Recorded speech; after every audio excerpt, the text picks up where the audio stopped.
He told me to be patient with the repairs. I told him to be patient with his resignation letter. I want to tell you exactly how I got to that sentence, and everything Greg Talbot never bothered to ask about the quiet woman in Unit 4B before it cost him his job. My name is Vanessa Cole. I'm an architect, 38 years old, and for the last several months I had been living as an ordinary tenant in a building I happen to own the majority of. My Aunt Diane spent almost 40 years quietly building a small but solid real estate portfolio. She never talked about it much. She just bought well, held on, and let buildings appreciate the slow, boring way. When she passed 3 years ago, I found out I had inherited her majority stake in 4 properties, including the building I now lived in. I want to be upfront about something. I did not move into Unit 4B to test anyone. That part came later, almost by accident. I moved in because I was going through a difficult divorce. I wanted somewhere quiet that didn't carry any memories, and this building happened to have an opening. But once I was actually living there, as a regular tenant, paying the same maintenance request system everyone else used, something in me got curious. I'm an architect. I think about how buildings function, how systems either serve people or quietly fail them. I wanted to know, honestly, how my own building treated someone with no obvious leverage at all. So I made a decision. I told the management company's senior leadership, just 2 people, that I wanted to live there privately, under my own name, without anyone on site knowing I held any ownership stake. My lawyer handled the paperwork quietly. As far as the property manager was concerned, I was simply Vanessa Cole in 4B, who paid rent on the first of the month like everyone else. The property manager's name was Greg Talbot, mid-40s, always in a quarter-zip sweater that looked freshly pressed, the kind of person who shook your hand firmly and made strong eye contact in the lobby, and somehow seemed completely different the moment you actually needed something from him. My first real impression of Greg came about 6 weeks after I moved in, at a building meeting about parking assignments. He ran the whole thing smoothly, charming, organized, clearly good at managing a room. I remember thinking, this man is competent. I just didn't yet know competent at what. It would take a water stain on my ceiling to show me the difference. It started small, a faint brown ring above my kitchen window. The kind of thing you notice and then tell yourself you're probably imagining. By the following week, it had spread into a clear, undeniable shape, and a thin trickle of water had started running down the wall during heavy rain. I did exactly what any tenant would do. I submitted a maintenance request through the building's portal, the same one everyone used, with photos attached and a clear description. Water stain spreading on kitchen ceiling, active leak during rain, requesting inspection as soon as possible. Greg called me back 2 days later. His tone was warm, almost reassuring. He told me these things happen sometimes with older buildings, that he'd get someone out to take a look soon, and that in the meantime, I really shouldn't worry too much about it. Soon turned out to mean nothing for almost 3 weeks. I followed up once, politely, through the same portal. The response I got was short. Noted, will schedule. No date attached. I told myself this was probably normal. I was, after all, just one tenant with one ceiling in a building with dozens of units and presumably dozens of small problems competing for attention. I had no idea, filing that first complaint, just how long this particular kind of waiting could actually stretch. By the start of the next month, the leak had gotten worse, and so had the timing of it. The weather had turned, and along with the ceiling, my heating system started cycling strangely, blowing cold air for long stretches before catching back up. I filed a second request, more detailed this time. 2 separate issues, clear photos, a specific ask for a timeline, not just a promise that someone would come look eventually. Greg's response this time had a slightly different note to it.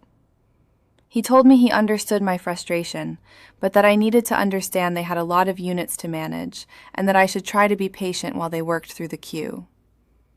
The queue. as if my ceiling had joined a line at the deli counter and simply needed to wait its turn. It was around this time that I actually got to know my neighbor Priya properly. She lived 2 doors down with her teenage son, and we'd run into each other enough in the hallway that one Tuesday evening she knocked on my door holding a plate of something she'd overcooked and didn't want to eat alone. We sat at my kitchen table, under the water stain, and she laughed when she saw it. Not unkindly, the kind of laugh that comes from recognizing something painfully familiar, her tone still clear in my mind. She told me her bathroom faucet had dripped for almost 5 months before anyone fixed it, and that when she'd pushed harder for an update, Greg had told her, almost word for word, that these things take time, and she should try to be patient with the process. Patient with the process.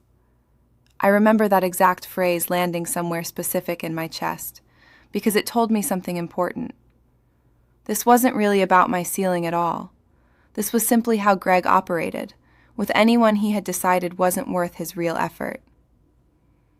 I filed that second complaint and went back to my normal life, with no idea it would take another 2 months before anyone took this seriously at all.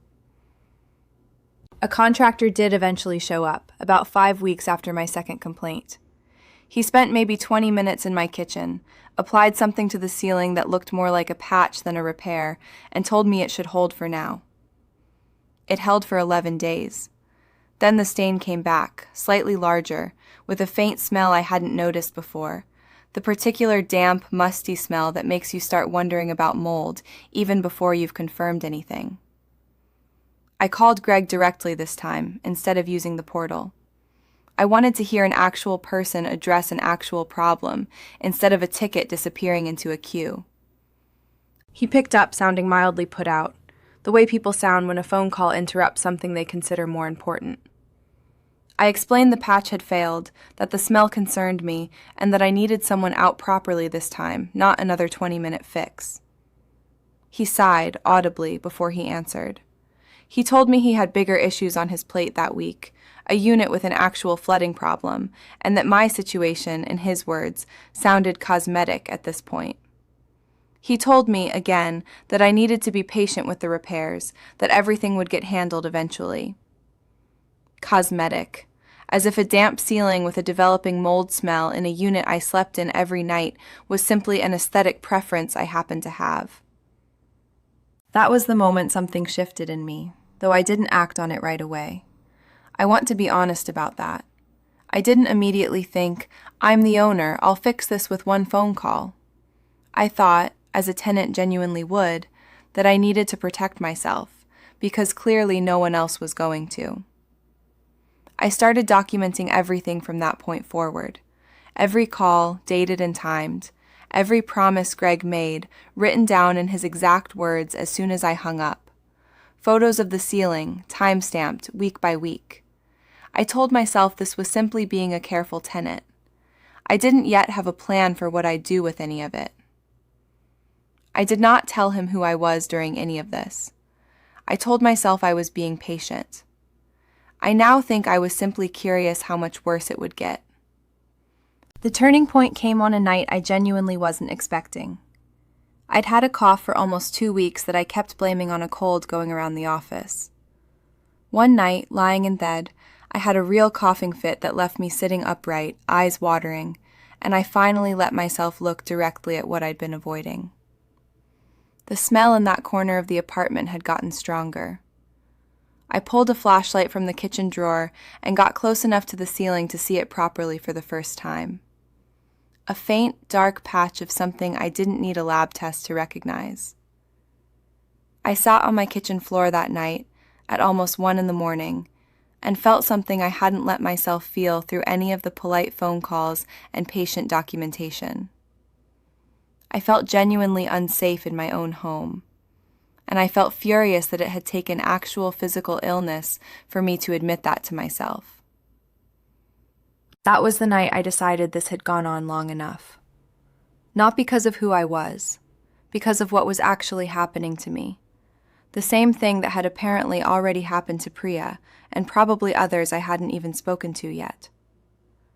The next morning, I made a different kind of phone call than any I'd made before. I called the two people at the management company who actually knew who I was, the senior leadership my lawyer had quietly briefed when I first moved in. I told them everything, calmly, the way I'd report a structural issue in a building review. The ceiling, the mold smell, the months of delay, the exact phrase about being patient with the process repeated to at least 2 different tenants that I personally knew of. I learned afterward, secondhand, exactly what that phone call set off on their end. A scramble by every account. The kind of quiet, controlled panic that happens when a company realizes the actual owner of a building has been living inside it for months as an unrecognized, mistreated tenant. They wanted to handle it immediately, quietly, from above Greg's head entirely. I told them I wanted one more thing first. I wanted to see how Greg behaved in one final, ordinary conversation before he had any reason to suspect anything had changed. I wasn't doing this out of cruelty.